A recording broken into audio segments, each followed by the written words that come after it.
அனைவருக்கும் சிவன் சக்தி ஜோதிட சேனலின் அன்பான வணக்கங்கள்.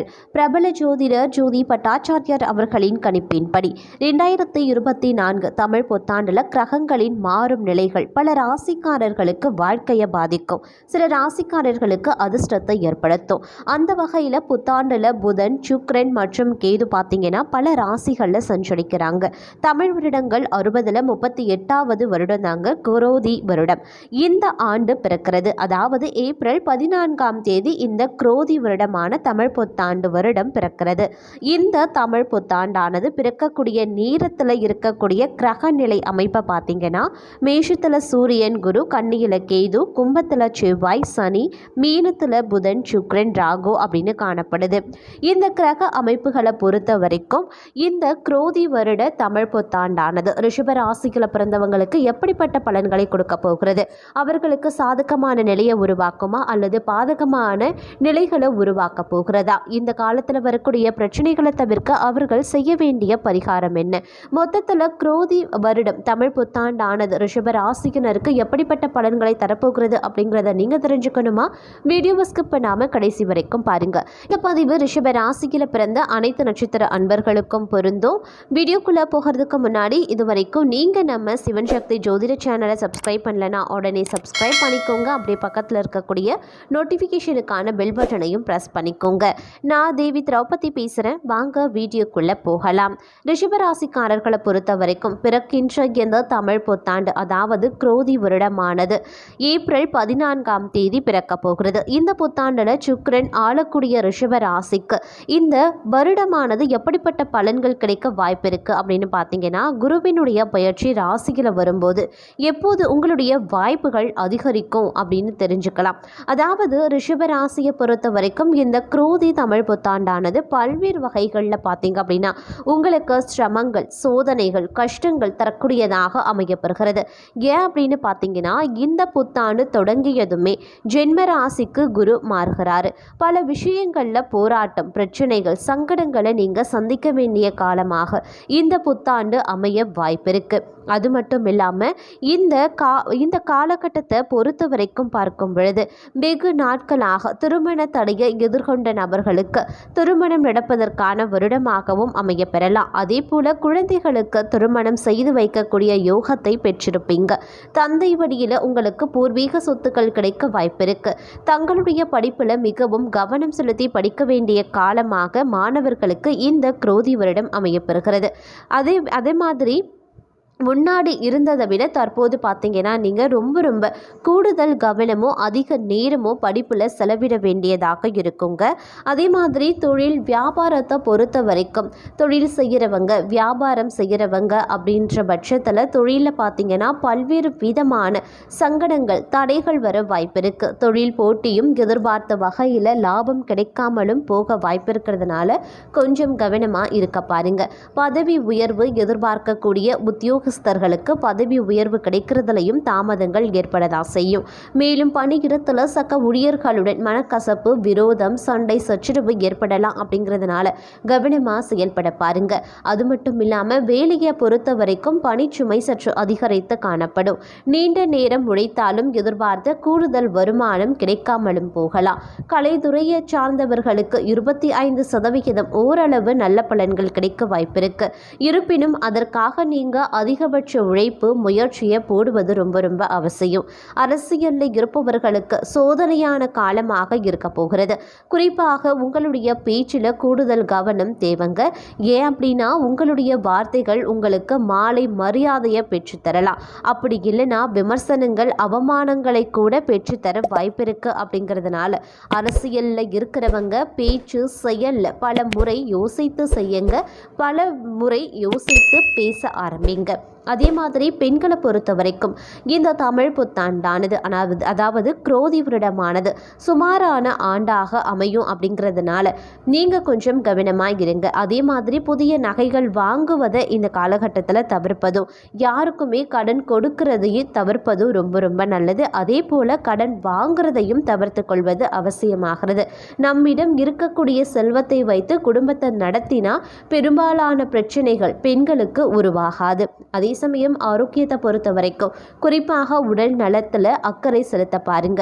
கழுத்து தலைப்பகுதியில் ஏதேனும் நோய் நொடி பிரச்சனைகள் வர வாய்ப்பு இருக்கிறதுனால கொஞ்சம் கவனமாக இருக்க வேண்டியது அவசியமாகிறது.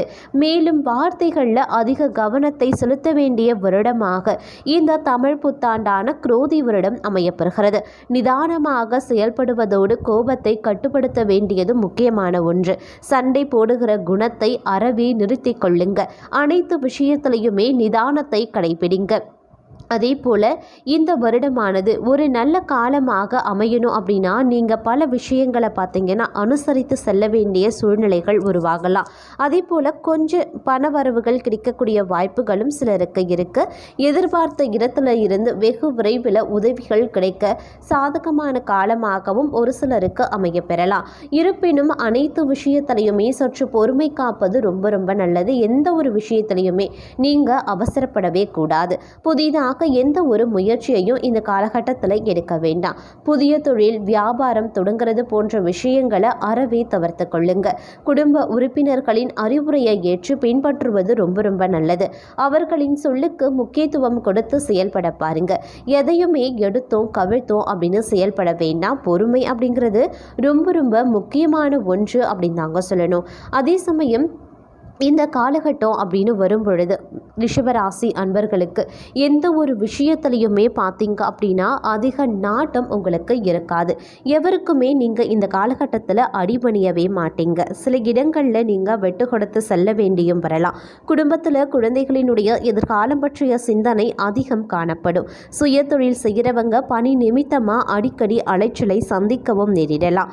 உத்தியோகத்தில் இருப்பவர்களுக்கு எதிர்பார்த்த இடமாற்றம் அமைய வாய்ப்பிருக்கு. ஆரோக்கியத்தில் கொஞ்சம் அக்கறை கொள்ள வேண்டியது முக்கியமான ஒன்றுங்க. இந்த காலகட்டம் முழுவதும் பார்த்தீங்கன்னா நீங்கள் அதிகமாக உணர்ச்சி வசப்படக்கூடிய வாய்ப்புகள் உண்டு. அதனால் கூடுமான வரைக்கும் யோகா தியானம் போன்றவற்றை மேற்கொள்வது ரொம்ப ரொம்ப நல்லது.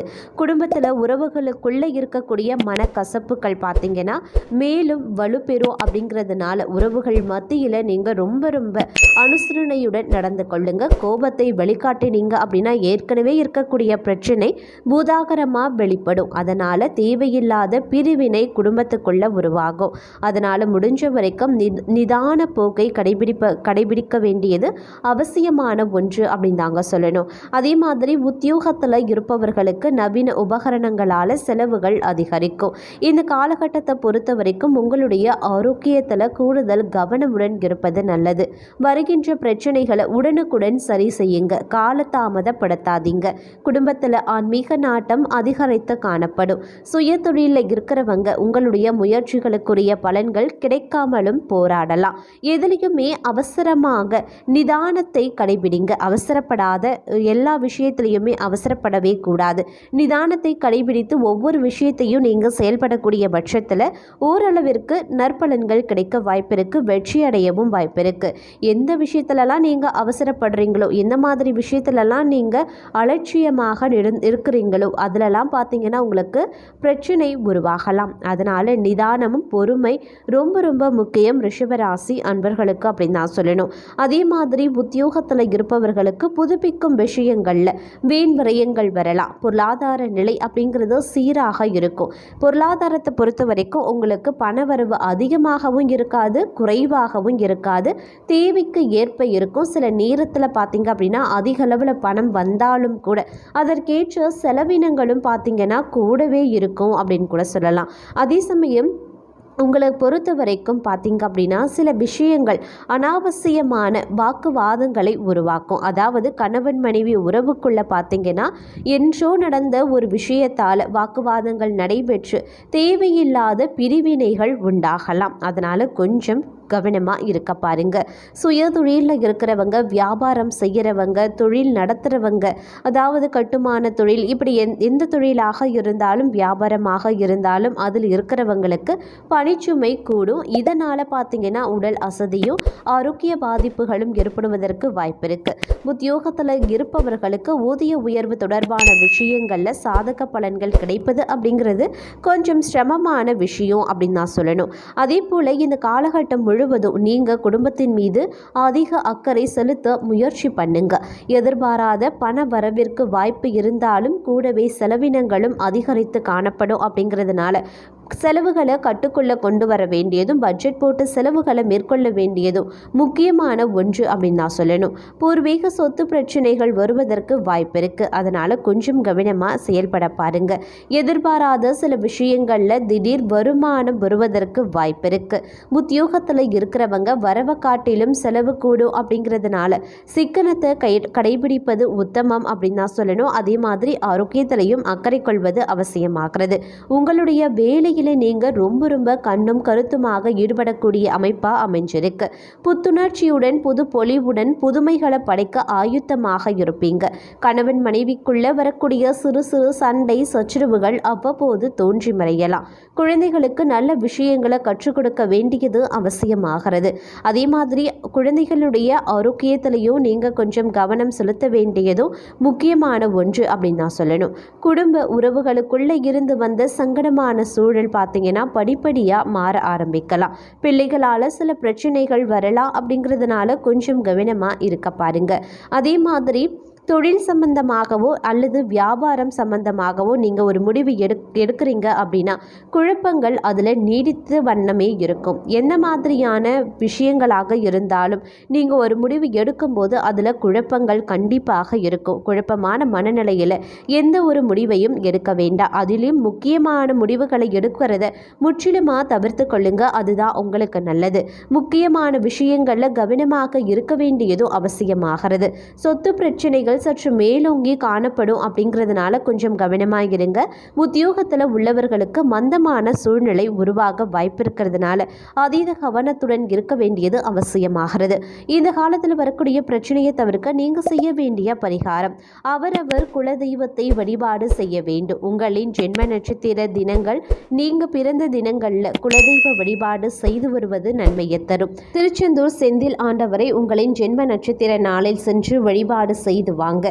நீங்கள் வணங்க வேண்டிய தெய்வம் வள்ளி தெய்வானையுடன் இருக்கக்கூடிய முருகனை வழிபாடு செய்து வாங்க.